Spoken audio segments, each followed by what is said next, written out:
حمدا لله ثم الصلاة بعد والسلام على رسول الله محمد بن عبد الله وآله وصحبه ومن والاه وبعد.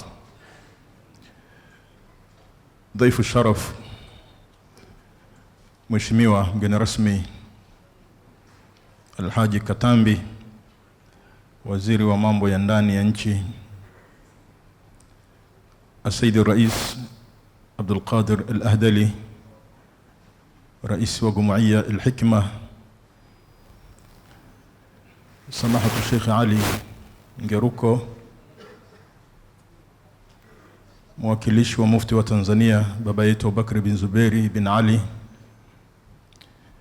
Niwataje hawa viongozi watatu wa kitaifa, wawakilishi wengine wote waliopo. Kwanza kabisa nishukuru sana jumuiya yetu ya Al-Hikma Al-Khairia kwa kuendelea kushuhudia mambo mazuri ambayo wakiyafanya kwa watoto wa Kitanzania, abnau Tanzania, abnau muslimin. Kwa hili jambo la ndoa, Kishki amemaliza kila kitu. Yote ambayo tungeyasema amewafunda watoto hawa katika semina mbalimbali, wamepewa maelekezo mbalimbali, lakini maelekezo ya ziada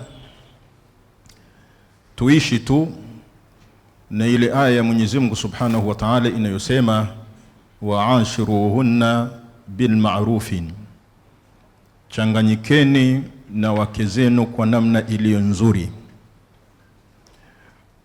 Kuchanganyika na wanawake kwa namna iliyo nzuri ni kumtazama Mtume Muhammad ambaye Allah Subhanahu wa Ta'ala amemuelezea kama ni qudwatun hasana. Laqad kana lakum fi rasulillahi uswatun hasana.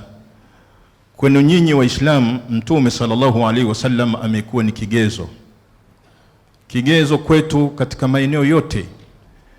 Ukimtazama Mtume sallallahu alaihi wasallam katika maeneo yote, katika eneo la kijamii, eneo la kiuchumi, eneo la kisiasa, katika kila eneo la maisha yetu, ukimtazama Mtume sallallahu alaihi wasallam anatosha kuwa ni qudwa.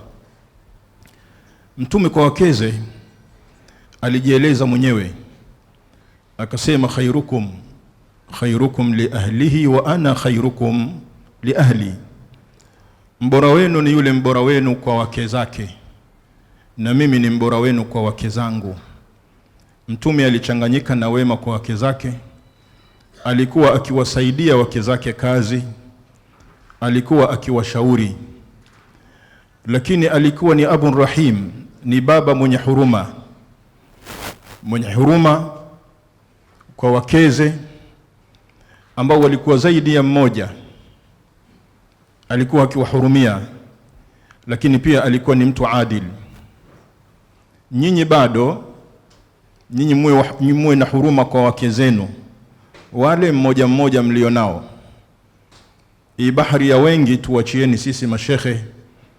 Nyinyi bado endeleeni kuwa katika madhehebu ya Kishki ya mke mmoja, lakini mkija katika madhehebu yangu na Walidi msifanye haraka, msikurupuke.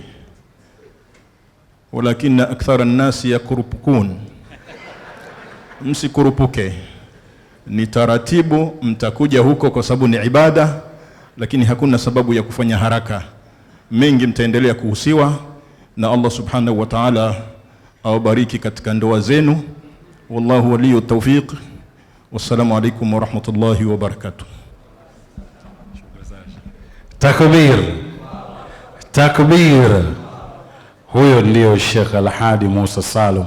Niliwaambieni mimi akiwepo katika hafla nuru itaonekana tu. Bila kupoteza wakati, naweza nipende kumleta tena mbele yako Mheshimiwa mgeni rasmi